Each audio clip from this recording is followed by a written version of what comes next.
에스겔 23장 11절부터 21절까지입니다.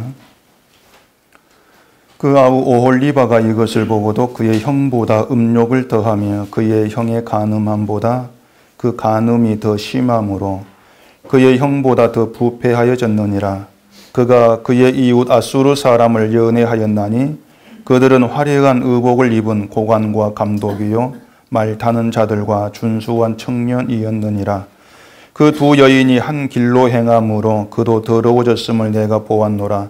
그가 음행을 더하였음은 붉은색으로 벽에 그린 사람의 형상 곧 갈대아 사람의 형상을 보았음이니 그 형상은 허리를 띠로 동이고 머리를 긴 수건으로 쌌으며 그의 용모는 다 준수한 자 곧 그의 고향 갈대아 바빌론 사람 같은 것이라.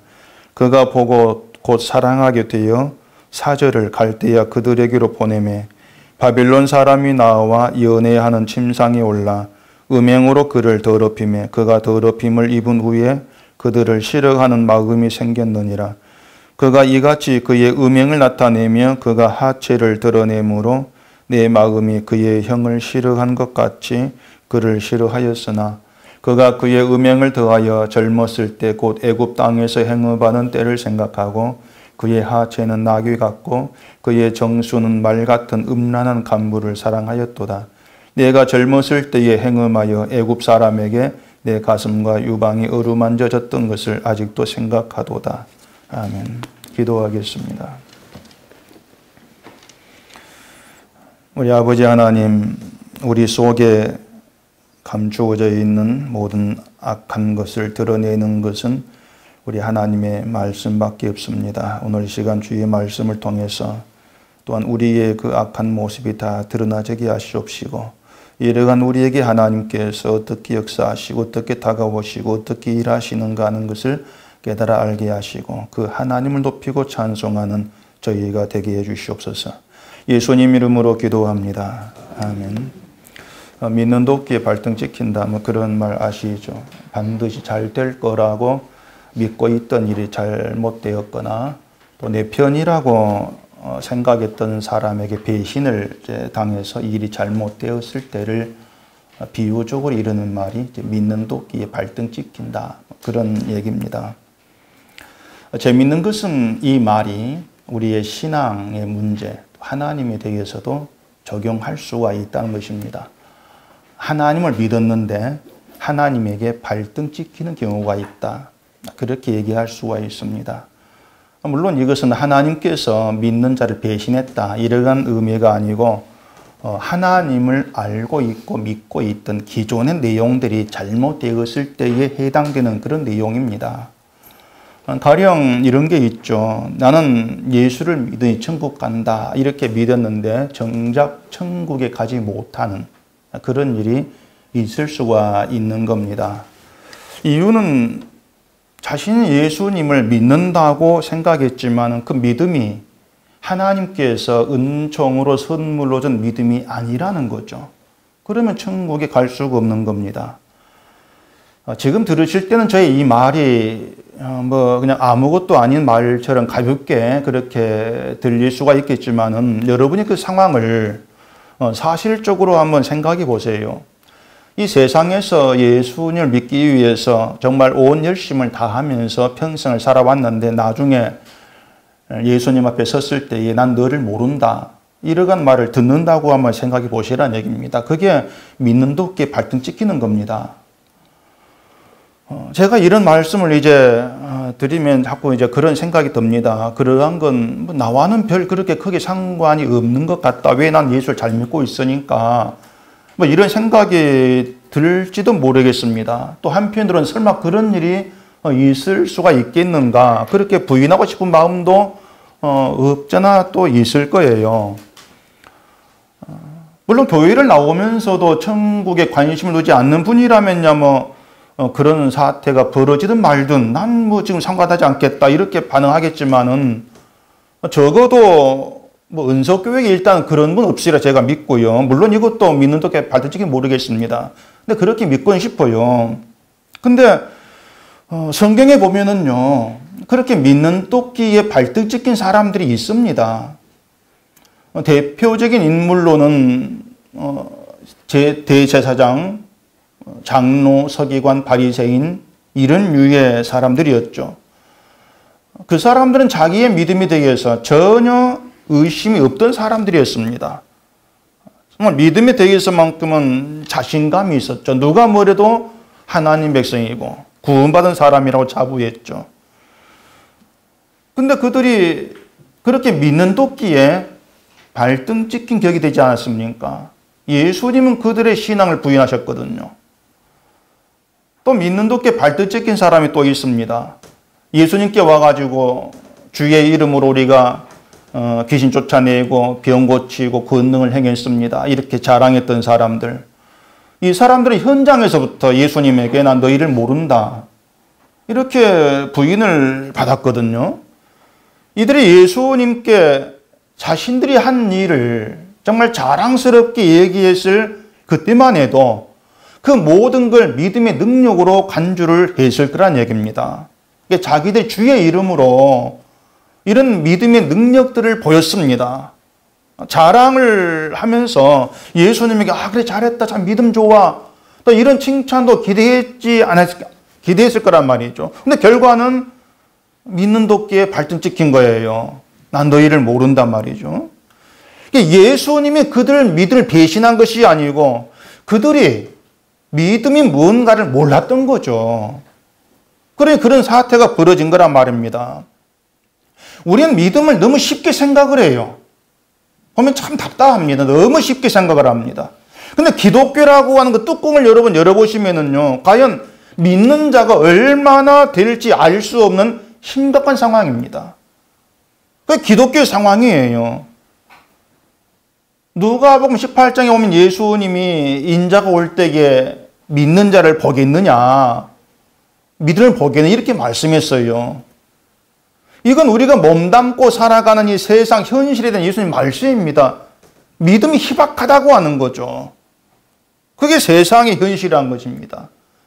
이걸 우리가 남의 일이라고만 생각하고 넘어갈 일이 아니라고 하는 거예요. 나와 상관없는 일이야.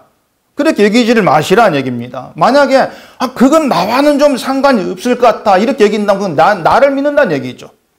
내 믿을 난 믿어. 그 뜻이 되는데 그게 결국은 믿는 도끼에 발등 찍히는 그러한 사태를 초래할 수 있다는 거.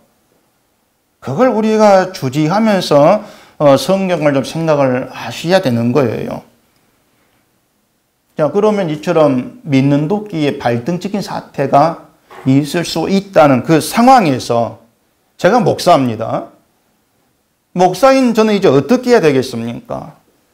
그런 상황이 있을 수 있단 말이죠. 분명히 성경에 그런 분이 있으니까. 믿음을 잘못 알게 되면 분명히 그런 사태를 초래할 수밖에 없으니까. 저는 어떻게 해야 될까요? 제가 할 일은 보면 하나입니다. 아닌 건 아니라고 하는 것밖에 없습니다. 그건 아닙니다. 아닌 걸 아니라고 말씀을 드려야 되죠. 제가 목사로 설교를 해오면서 제 속에 점차 단단한 기둥으로 세워지고 굳어진 게 바로 그겁니다. 아닌 건 아니라고 말하자. 아닌 건 아니니까. 아닌 건 아니라고 말하자. 그게 목사로서의 저의 역할이라는 것에 대해서는 의심을 해본 적이 없습니다. 그리고 여러분에게 그 역할로 봉사하기 위해서, 그 역할로 여러분 섬기기 위해서 제 나름대로 지금까지 힘을 써 왔다고 제가 생각을 합니다. 근데 그처럼 아닌 걸 아니라고 얘기할 때에 저에게 다가오는 고민이 이제 하나 있습니다. 그건 아닌 걸 아니라고 말하는 그 말이 여러분의 귀에 즐겁게 들릴 수가 없다는 겁니다. 제가 아무리 말을 부드럽게 하고요, 얼굴에 웃음을 띠고 얘기한다 할지라도 아닌 걸 아니라고 말할 때 그게 즐거운 말로 들릴 수가 없는 겁니다. 자, 지난주에 오홀라와 오홀리바 두 여인을 말씀을 드렸습니다. 그러면서 여러분들이 바로 오홀라고 오홀리바입니다. 그렇게 말씀을 드렸거든요. 어떻게 보면 여러분께서 욕을 한 겁니다. 오홀라와 오홀리바는요, 무슨 신사임당처럼 현모양처가 아니고 행음한 여인이었어요. 가늠한 여인이지 않습니까? 그럼 제가 여러분을 향해서 모두가 오홀라고 오홀립합니다. 이렇게 말씀을 드렸다면은 여러분들이 몽땅 다 행음한 사람들이다. 그 뜻이에요. 가늠했단 말입니다. 이건 누가 들어도 욕이죠. 욕한 거예요. 근데 오늘 본문도 오홀리바의 간음에 대한 이야기입니다. 또 이걸 뛰어넘을까 생각하다가 뛰어넘으면 또 얘기가 또 나와요. 그래서 그냥 하자 이렇게 마음 먹고 또 이 설교를 드린 겁니다. 자, 오홀리바의 언니입니다. 오홀라는 멋있고 잘생긴 아수르 사람에게 반했습니다. 그들을 사모해서 그들을 행음했다겠죠. 다시 말하지만 이것은 이스라엘의 어떤 성적인 문란, 이방인과의 혼인, 그런 문제를 지금 다루고 있는 게 아니에요.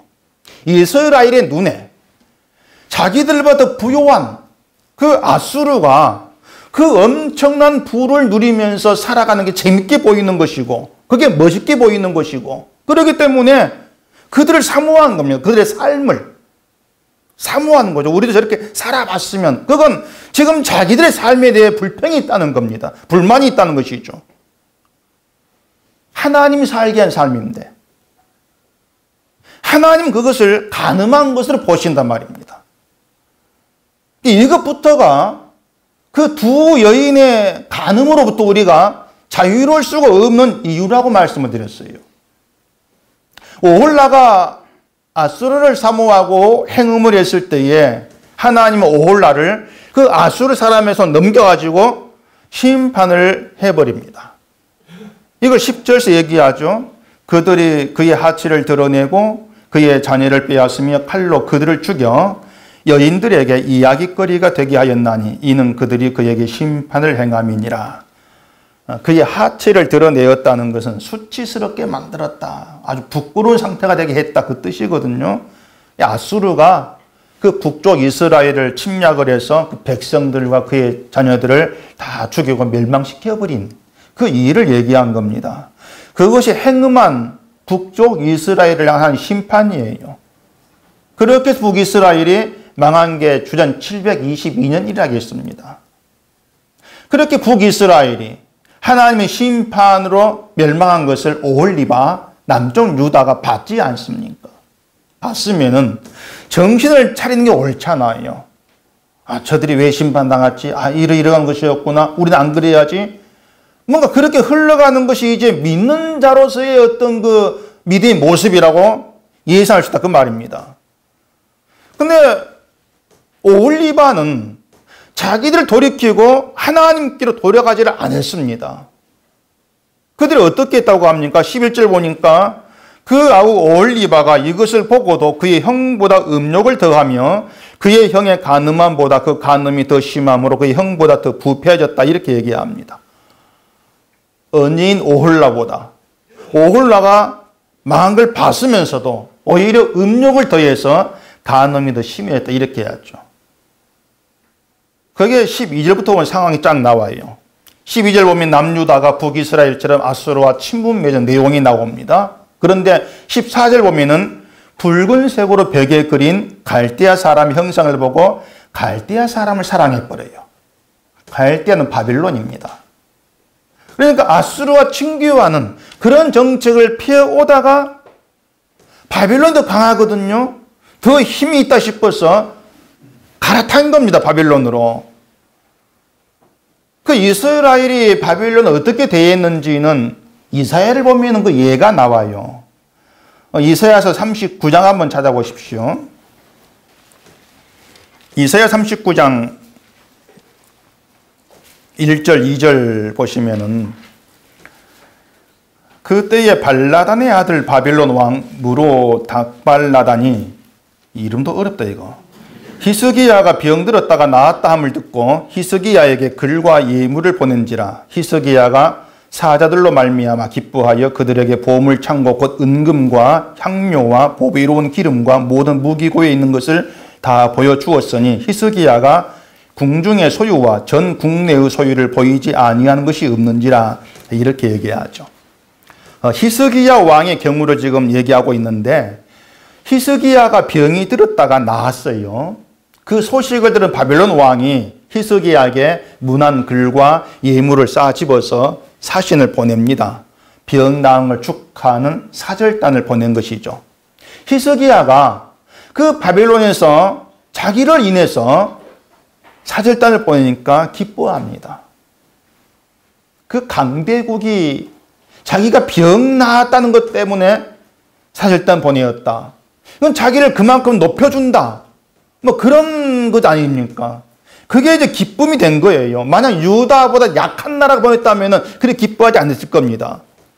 근데 그 강대국이 사절단 보내주니까는 참 엄청 기뻐한 것이죠. 그래서 궁중의 모든 보물과 무기고를 다 열어가지고 이제 보여준단 말입니다. 히스기야가 궁중의 모든 보물과 무기고를 다 열어가지고 보여준 그 이유가 뭐겠습니까? 그건 또 한편에 자기의 과시거든요. 나도 이런 게 있습니다. 자기 과시예요. 그런데 그 자기를 과시하기 위해서 나도 이렇습니다. 그렇게 보여주기 위해서 여러 보여준 것이 보물이고 무기고다. 그 의미가 뭐겠어요?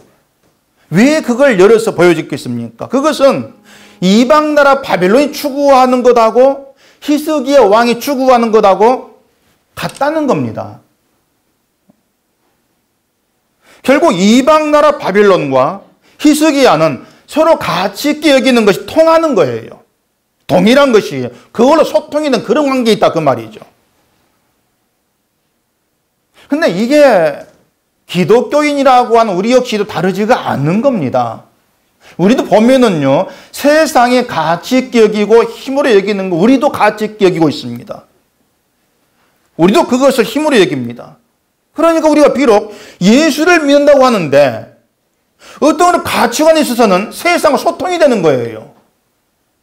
소통이 되고 서로 이어지는 그런 관계에 놓여 있다 그 말입니다.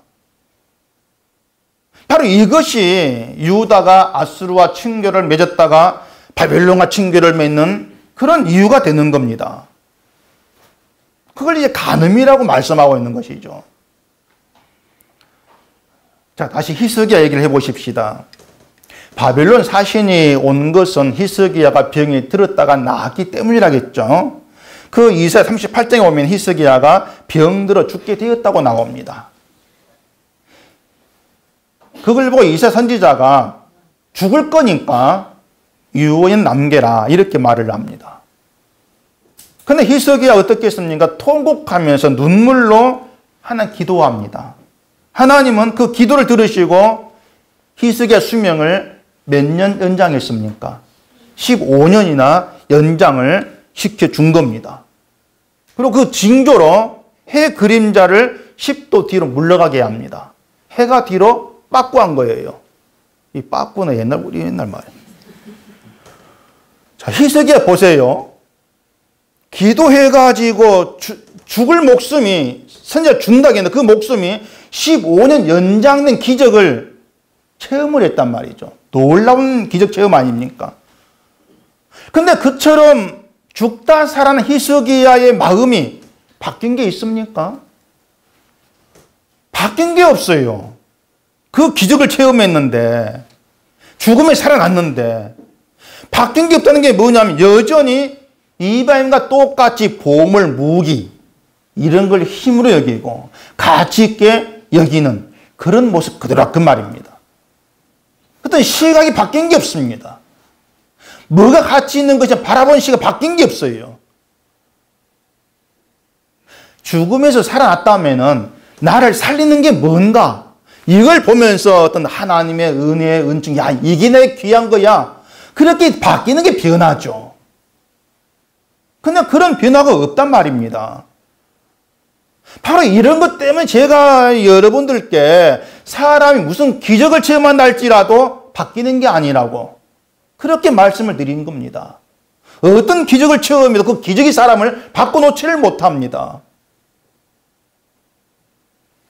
죽을 병에 걸렸다 살아났으면서도 야, 내가 죽음 앞에서는 보물도 무기도 아무짝에 필요가 없는 것이구나. 이걸 깨닫지를 못하죠.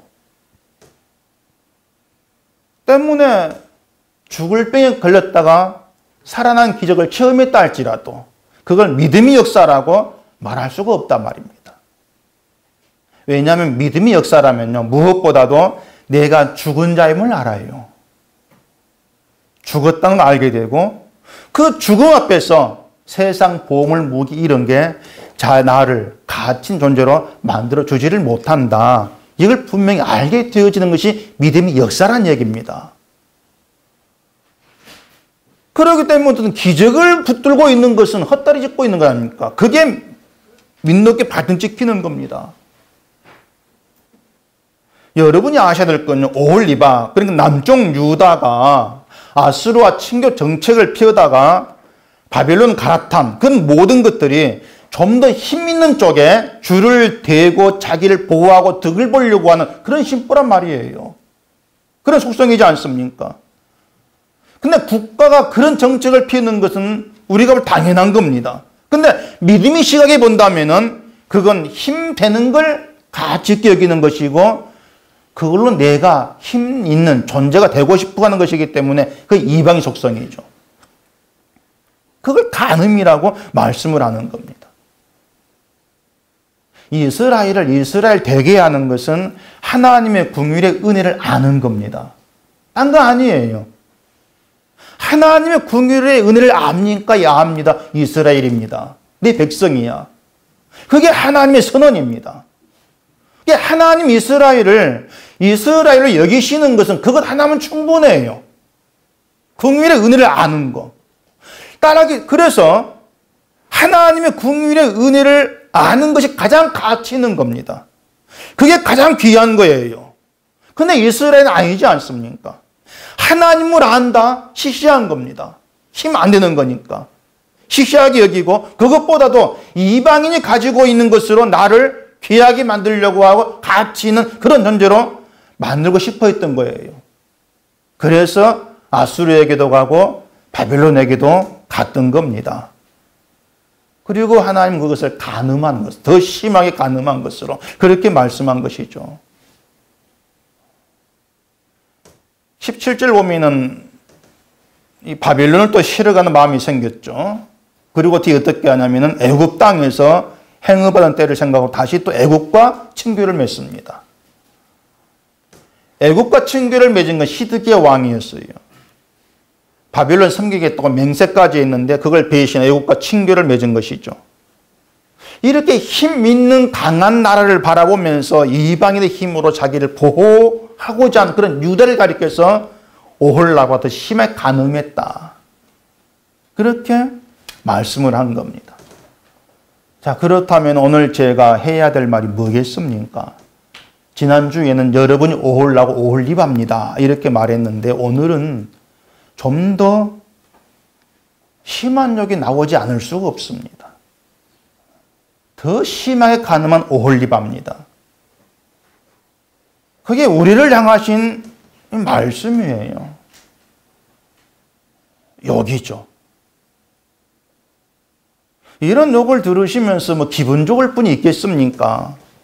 근데 적어도요, 분명한 것은 우리는 이러한 욕을 들을 수밖에 없는 존재란 사실입니다. 그건 분명한 겁니다.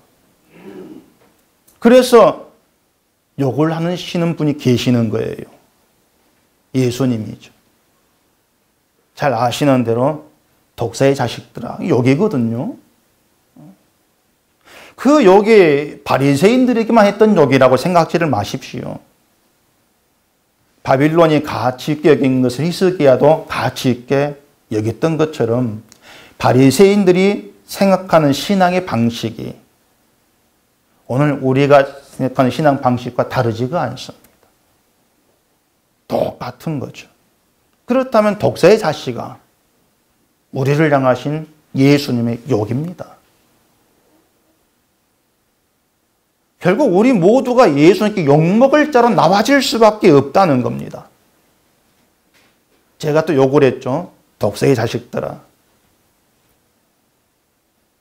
근데 예수님이 하신 욕을 먼저 또 한 분이 있습니다. 누굽니까? 세례 요한이죠. 세례 요한이 요단강에 세례 줄 때에 바리새인과 사두개인들이 막 오는 걸 보고 독사의 자식들아 욕을 해버린 것입니다. 바리새인과 사두개인들이 세례 베푸는 곳에 왔다면 요한에게 세례를 받기 위해서 오지 않겠습니까? 그런데 왜 그들을 향해서 독사의 아씨가 욕을 던지고 있는 거냐 말입니다. 이건 마치요, 예배 드리러 교회로 온 사람들에게 독사의 아씨가 욕하는 것과 다르지가 않습니다. 똑같은 거예요. 아마 이 세례 요한이 교회 다니만다면 교회 다 나갈 겁니다. 올 때마다 욕하는데 누가 붙어 있겠어요? 다 나가버리죠. 그런 욕을 던진 게 이유가 있어요. 요한의 세례가 구원에 효능이 있는 건 아니거든요. 요한이 물세례 주는 것은요, 장차 자기 뒤에 오실 분이 하실 일이 뭔가를 보여주는 겁니다. 그게 요한의 세례였습니다. 다시 말해서 예수를 보게 하는 게 물세례였어요. 물세례라고 하는 것은 죽었다가 건짐받는다 그 뜻입니다. 물에 잠겼다가 건짐받는다. 그러니까 인간은 죽은 존재인데 그 죽음에서 건져 올리기 위해서 오신 분이 그리스도다. 그걸 물세례가 지금 암시하고 있는 거예요. 따라서 그 물세례에서 바라봐야 되는 것은 내가 죽음에 갇힌 존재구나, 그겁니다. 그런데 바리새인 사두개인들은 자신을 위해서 요한에게 세례를 받고자 하는 것으로 짐작해 볼 수가 있는 겁니다. 뭔가 하면은 요한을 선지자로 생각했으니까 그 요한에게 세례를 받음으로 인해서 그걸 자기 자랑으로 삼고 싶어 했던 그런 게 아닐까 볼 수가 있는 거죠. 결국 자기 때문에, 자기를 위해서 그런 거라면은 독사의 자식이라고 하는 거죠. 신앙이란 다 그겁니다. 나를 위해서 하는 것이다. 독사의 자식아. 그런 말을 들을 수밖에 없다는 얘기예요. 나의 복을 위해서, 나의 구원을 위해서, 나의 가치를 위해서, 나를 위해서 뭔가를 했다면 그게 아무리 권능을 행한 것이랄지라도 부인당할 것이고 독사의 자식이라는 그런 일컬음을 받을 수밖에 없다는 것이죠. 독사는 뱀이요, 사탄을 뜻하지 않습니까? 다시 말해서 사탄의 자식이 그 뜻이란 말입니다. 그렇다면 오늘 현대교회가 독사의 자식이라고 하는 그 욕으로부터 자유로울 수가 있겠습니까? 자유로울 수가 없어요. 목사들이 많이 하는 말, 그리고 정말로 이루고 싶어 하는 거, 그게 뭐냐? 목회 성공입니다. 목회 성공이 대부분의 목사의 목표라고 할 수가 있습니다. 그런데 그 목사가 원하는 목회 성공이 뭐냐면은 뭐 뻔하죠. 큰 예배당, 많은 교인 수, 재정, 돈, 그런 것 아닙니까? 근데 그런 큰 예배당, 또 교인 수가 많아지고 재정이 많아지고 이게 목회 성공이다. 그 시각이 세상이 원하는 성공의 시각과 똑같다는 얘기예요. 다르지가 않잖아요. 세상도 성공을 돈 벌고 높은 데로 올라가는 걸 성공이라고 합니다. 결국 교회나 세상이나 동일한 탐심을 품고 있다는 얘기예요. 그래서 작은 교회가 큰 교회를 부러워하는 겁니다. 그걸 두고 간음한 것이라고 해요. 그러니 우리가 오홀리바가 아니고 뭐냐는 얘기예요. 더 심한 간음은 오홀리바다. 세상이 탐내고 있는 걸 우리 또한 탐내고 있기 때문에 오홀리바다. 그게 증거예요. 세상에 우리도 탐냅니다. 로마서 12장 2절 보겠습니다. 2절 보시면은 너희는 이 세대를 본받지 말고 오직 마음을 새롭게 함으로 변화를 받아 하나님의 선하시고 기뻐하시고 온전하신 뜻이 무엇인지 분별하도록 하라. 이 세대를 본받지 말고 이렇게 얘기하죠. 이 세대를 본받지 말라는 것은요, 세상처럼 하지 말라는 겁니다. 다시 말해서 세상이 탐내는 걸 같이 탐내지 말라는 거예요. 그게 마음의 변화입니다. 하나님이 우리를 이런 변화로 이끄시기 위해서 일하고 계시는 거예요. 히스기야가 바벨론 사시인에게 궁중의 보물과 무기를 다 보여준 그 투에 어떻게 되었냐면요. 그 이사 39장 6절 보면은 보라 날이 이르리니 내 집에 있는 모든 소유와 내 조상들이 오늘까지 쌓아둔 것이 모두 바벨론으로 옮긴 바 되고 남을 것이 없으리라 여호와의 말이니 이렇게 얘기합니다. 히스기야가 자랑스럽게 보였던 보물들, 그 모든 무기들, 그 모든 것을 다 바벨론으로 옮겨버리겠다. 다 빼앗아 가게 만들어버리겠다. 여러분, 이것이 히스기야를 심판하는 그런 차원 일이겠습니까?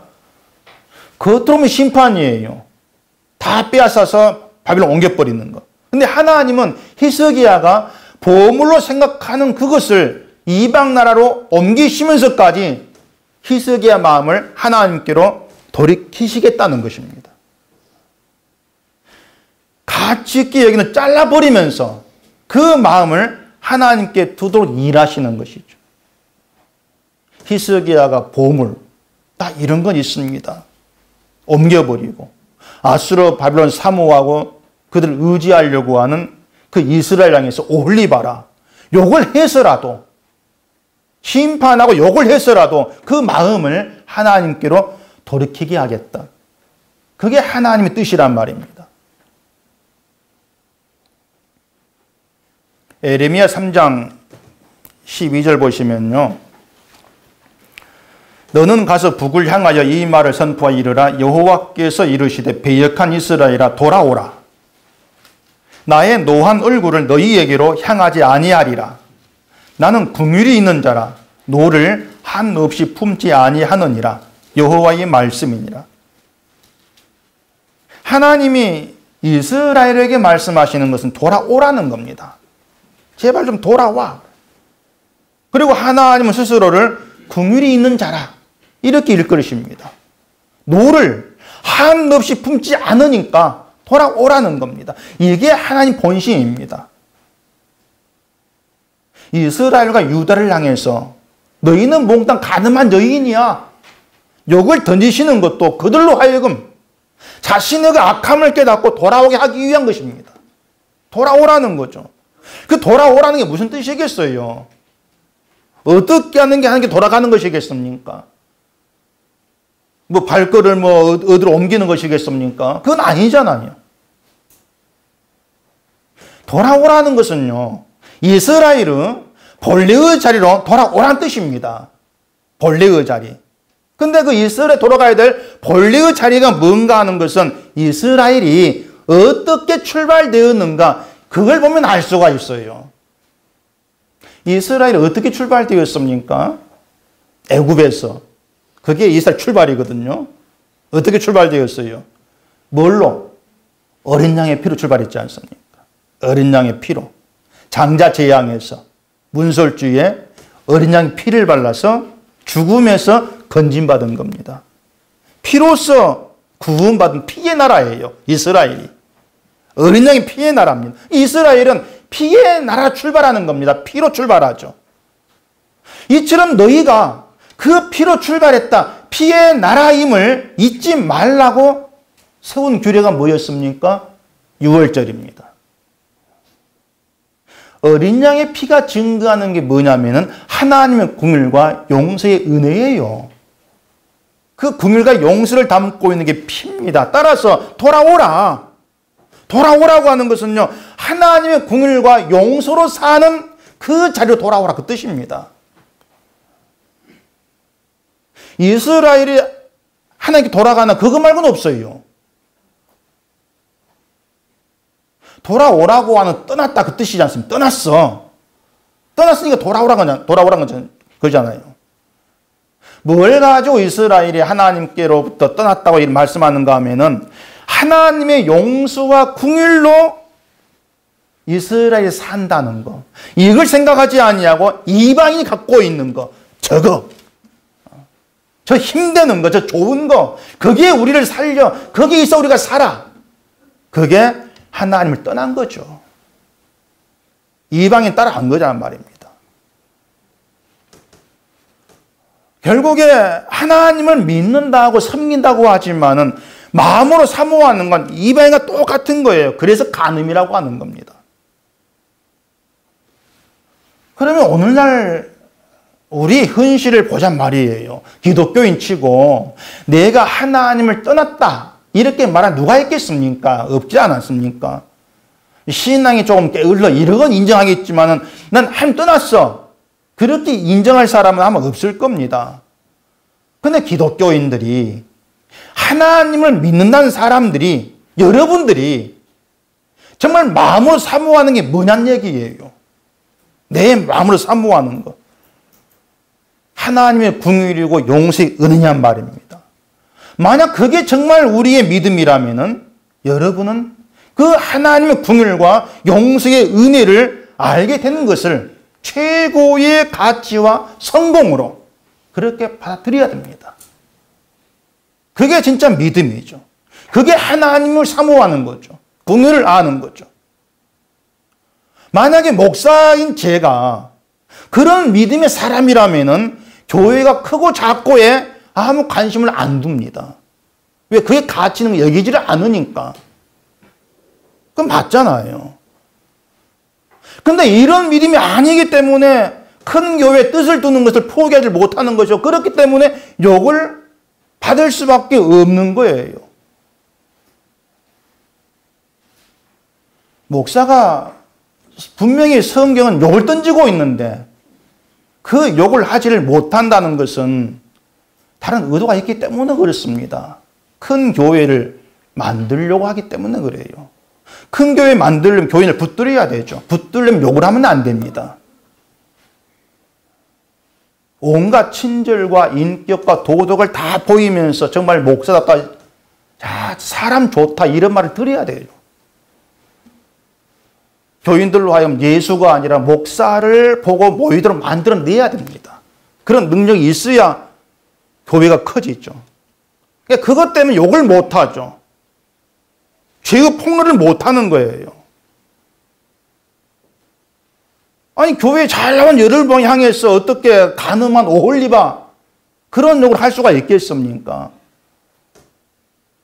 할 수가 없죠. 그래서 입을 다물어 버리고 대신 하나님이 함께 하시고 도우시고 복을 주시고 뭐 이런 달콤한 말을 내뱉을 수밖에 없는 겁니다. 그리고 그것을 믿음으로 이해하면서 교회에 열심을 내고 그러면 구원은 물론이고 세상에서 복도 받고 천국에 가서 큰 상도 받는다. 그런 생각으로 하나님을 쫓는 그런 무리로 번질 수밖에 없는 것이죠. 근데 그로 인해서 믿는 도끼에 발등 찍히는 사태가 벌어질 수밖에 없다는 겁니다. 그걸 가볍게 넘기지를 마시라는 얘기입니다. 제발요. 하나님은 우리를 긍휼과 용서의 은혜가 있는 그 자리로 돌아오게 하기 위해서 죄를 폭로합니다. 죄에 대한 둔한 마음 가지고는요, 긍휼과 용서의 위대함을 알 수가 없어요. 볼 수가 없습니다. 그래서 그토록 간음한 여인이라고 욕을 내대는 거예요. 복음이 기쁜 소식이라 이렇게 얘기하지만은 기쁜 소식이라고 해서 복음 들으면 귀가 즐겁고 절대 아닙니다. 그건 가짜 복음이에요. 복음에도요, 여러분의 죄를 폭로합니다. 그게 복음입니다. 죄를 폭로하고 시작하는 겁니다. 죄가 폭로되고 내가 부정되는 그 사람만이 죄의 무거움을, 심각함을 실감하고 애통해하면서 그제서야 하나님의 긍휼과 하나님의 용서의 은혜, 하나님이 노를 계속 품지 아니하시고 우리를 돌아오게 하신다는 것, 그게 얼마나 크신 은혜인가, 그걸 알아가게 되는 거예요. 그걸 알게 하는 것이 성경입니다. 그러니 목사가 성경 보면서 그런 내막을 알게 되었다면 어떻게 해야 되겠냐 그 말입니다. 여러분이 스스로 말씀 보면서 읽으면서 욕을 듣지 않을 거니까 대신 제가 말씀이 말하는 대로 욕을 여러분께 전달할 수밖에 없는 거예요. 그게 제 역할이고 얘기한 대로 그게 제가 여러분을 섬기는 것입니다. 여러분 제 입술을 통해서 욕을 들으시고 때문에 저를 좀 싫어하시고 저를 멀리하시고 비난하신다 할지라도 그건 제가 전혀 개의치 않은 준비가 언제 되어 있습니다. 정말 개의치 않습니다. 그런데 욕을 먹으시면서도 여러분이 부인되고 하나님의 궁유를 바라보는 게 없다면 저는 화가 치밀 겁니다. 제 솔직한 심정입니다. 제가 중국 갔다 오면 후유증이 좀 있어요. 좀 갑니다. 후유증이 뭐냐면은 화가 치민다는 겁니다. 죄송하지만. 어떤 분이 저한테 물어요. 중국 갔다 와서 은속교회 오니까 어떻습니까? 물어봐요. 화가 칩니다. 그랬습니다. 그게 제 솔직한 심정이었습니다. 더 물으려고 하지 마시고요.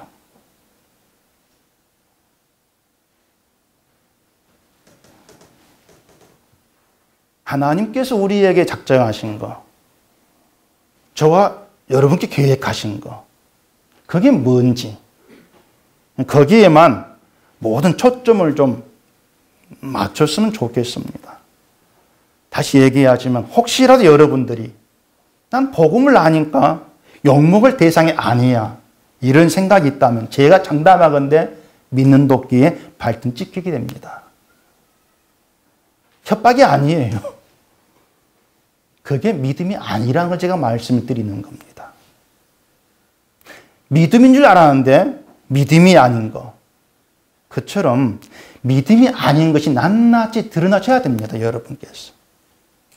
그래야 세례 요한이 예수님이 독사의 자식들아 이렇게 욕하시는 그 마음을 조금이나마 알게 될 거예요. 아마 예수님의 그 마음이 여러분께 조금이나마 전달된다면 그래 나 욕먹어도 싸다. 그렇게 인정하게 되어질 겁니다. 저는 지금까지 저한테 그런 욕을 해준 사람이 없었습니다. 너는 가늠한 죄인이야. 그런 말을 제가 들은 적이 없습니다. 교회를 다니면서. 근데 생각해보면 만약 누군가가 저한테 그런 욕을 했다 할지라도 이해를 못했을 거예요. 화가 났었겠죠. 그런데 말씀의 의미를 제가 알아가면서 말씀을 통해 제가 욕을 먹습니다. 욕을 먹어가면서 저에게 계속 남게 되어지는 것은 하나님의 긍휼이고 용서의 은혜였습니다. 그 하나님의 긍휼과 용서의 은혜가 제 속에 사는 일은 늘 저로 하여금 내려놓게 하는 겁니다. 교회도 내려놓게 마시고 여러분도 제 속에서 내려놓게 그렇게 만들어냅니다. 저는 그렇게 내려놓게 하시는 것이 하나님의 은혜고 복이라고 생각합니다. 그래서 저는 소유하고 붙드는 것을 은혜로 말하고 복으로 말하는 것을 그건 아닙니다. 그렇게 말씀을 드리는 겁니다. 믿는 도끼에 발등 찍히지 마시라고 아닌 것은 아닙니다. 그렇게 말씀을 드릴 수밖에 없습니다.